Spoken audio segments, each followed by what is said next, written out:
জানিয়ে দেব সর্বশেষ আপডেট বাংলা সংবাদ। শুরুতেই শিরোনাম।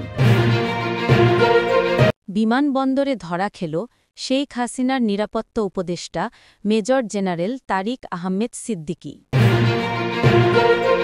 এবং সর্বশেষ জানাব, টাক মাথায় চুল লাগানো ও জিমে সময় কাটছে পলাতক আওয়ামী লীগ নেতাদের।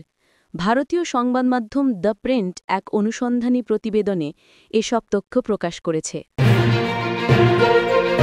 এতক্ষণ শুনছিলেন সংবাদ শিরোনাম, এখন থাকছে বিস্তারিত।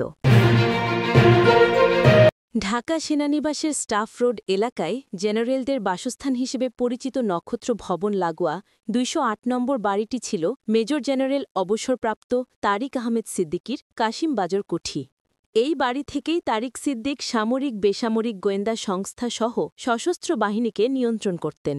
কখন কাকে গুম করতে হবে, গুমের পর খুন করতে হবে, গুম করে কাকে আয়না ঘরে নিতে হবে, বিচার বহির্ভূত হত্যা করতে হবে, সব সিদ্ধান্ত নেওয়া হতো এই বাড়িতেই।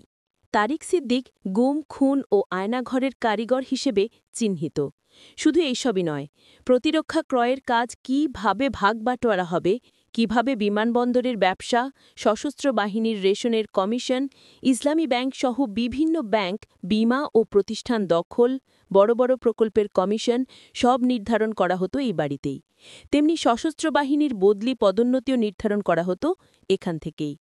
তারিক সিদ্দিক শেখ রেহানার দেবর, শেখ জামালেরও ঘনিষ্ঠ ছিলেন। ক্ষমতাচ্যুত প্রধানমন্ত্রী শেখ হাসিনা তাই আত্মীয় এই বিশ্বস্ত হিসেবে তাঁকেই নিরাপত্তা উপদেষ্টা করেন। তার অপকর্ম সম্পর্কে অনুসন্ধান করতে গিয়ে চাঞ্চল্যকর এই সব তথ্য পাওয়া গেছে। ক্যান্টনমেন্ট এলাকায় তারিক সিদ্দিকীর সাংকেতিক নাম জিটি, অর্থাৎ জেনারেল তারিক। সেনা অফিসারদের কাছে এই সাংকেতিক নামেই তারিক সিদ্দিকী পরিচিত ছিলেন। সেনা কর্মকর্তারা উপহাস করেই তাকে জিটি ডাকতেন।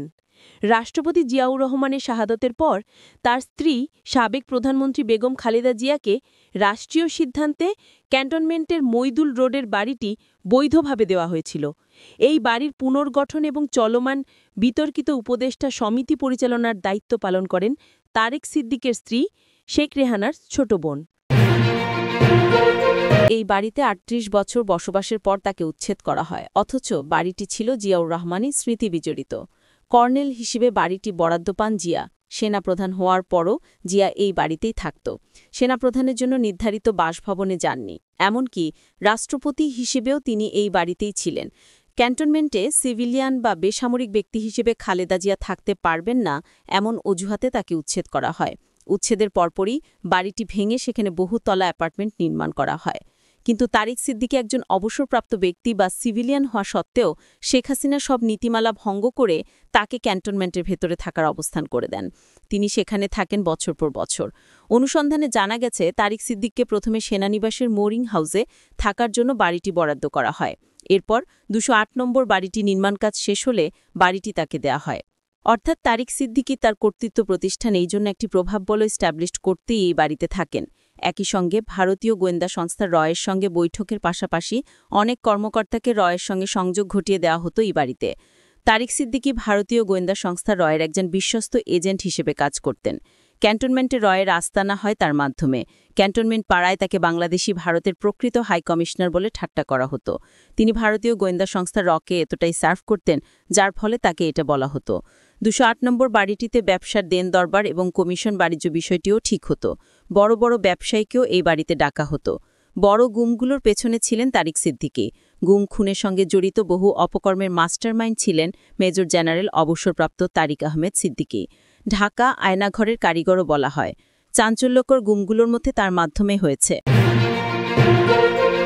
তারিক সিদ্দিকী, ইলিয়াস আলী, সালাউদ্দিন আহমেদ, কর্নেল হাসিন, রাষ্ট্রদূত মারুফ জামান, ব্রিগেডিয়ার আজমি, ব্যারিস্টার আরমান, চৌধুরী আলম সহ বড় গুমগুলো করিয়েছেন। বেশিরভাগ কাজ করিয়েছেন লেফটেন্যান্ট জেনারেল জিয়াউল হাসানকে দিয়ে। তারিক সিদ্দিকীর ডান হাত হিসেবে কাজ করেছেন জিয়াউল হাসান। রিমান্ডে জিয়াউল তা স্বীকার করেছেন। গুম কমিশন সূত্রে জানা গেছে, কমিশন ১৫০০-এর বেশি গুমের অভিযোগ পেয়েছে। এইসব অভিযোগে গুমের জন্য তারিক সিদ্দিকীকে দায়ী করেছেন অনেক ভুক্তভোগী। এইসব অভিযোগ তদন্ত করে গুম কমিশন গুমের পেছনে যে তারিক সিদ্দিকী দায়ী তা বহু প্রমাণ পেয়েছে। সংশ্লিষ্ট সূত্রে জানা গেছে, সর্বশেষ ছাত্র জনতার অভ্যুত্থানের সময় তারিক সিদ্দিকীর ভূমিকা ছিল হিংস্র প্রকৃতির। তিনি ৪ আগস্ট গণভবনে শেখ হাসিনার সামনে বিমান বাহিনীর প্রধানকে হেলিকপ্টারে দিয়ে ছাত্রদের উপর গুলি চালাতে বলেছিলেন।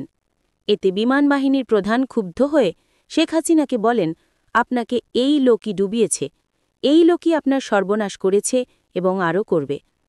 পিলখানা বিডিআর ম্যাসাকারে ৫৭ জন দেশপ্রেমিক সেনা কর্মকর্তা হত্যার পেছনেও শেখ হাসিনার প্রতিরক্ষা বিষয়ক উপদেষ্টা তারিক সিদ্দিকীর জড়িত থাকার অভিযোগ রয়েছে। তারিক সিদ্দিকীর উত্থান। সেনাবাহিনী চাকরির শেষে তারিক সিদ্দিকী ব্রিগেডিয়ার জেনারেল হিসেবে অবসর গ্রহণ করেন। প্রধানমন্ত্রীর কার্যালয় নিরাপত্তা বিষয়ক উপদেষ্টার কোনো পদ আগে ছিল না।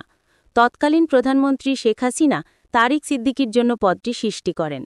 প্রথমে তিনি ছিলেন প্রতিমন্ত্রীর মর্যাদায়, কিন্তু ২০০৯ সালের পর নিরাপত্তা উপদেষ্টার পদটি মন্ত্রীর মর্যাদায় করা হয়। এর আগে ভূ অপেক্ষা পদোন্নতি দিয়ে তারিক সিদ্দিকীকে মেজর জেনারেল পদে উন্নীত করা হয়। শেখ জামালের সঙ্গে পরিচয় এবং শেখ রেহানার দেবর হিসেবে আত্মীয়তার সূত্রে তারিক সিদ্দিকী শেখ হাসিনার খুব কাছাকাছি চলে যান। তিনি সেকেন্ড বিএমএ শর্ট সার্ভিস কমিশনের একজন অফিসার ছিলেন। শেখ জামাল ওই সময় যুক্তরাজ্য থেকে সেনাবাহিনীর প্রশিক্ষণ গ্রহণ করে আসেন এবং তারিক সিদ্দিকী তার ঘনিষ্ঠ হন। শেখ হাসিনা তাকে নিরাপত্তা উপদেষ্টা করার কারণ ছিল সশস্ত্র বাহিনীর ওপর কর্তৃত্ব প্রতিষ্ঠান করা। সশস্ত্র বাহিনীর যে কোনো ফাইল তার মাধ্যম হয়ে যেত। এতে বাহিনীর প্রধানদের আন্ডারমাইন্ড করা হতো। তারিক সিদ্দিকী নিজেকে সশস্ত্র বাহিনীর অঘোষিত প্রধান ভাবতেন। নিরাপত্তা উপদেষ্টার অফিস একটি প্যারালাই মন্ত্রণালয় হিসেবে কাজ করত তখন।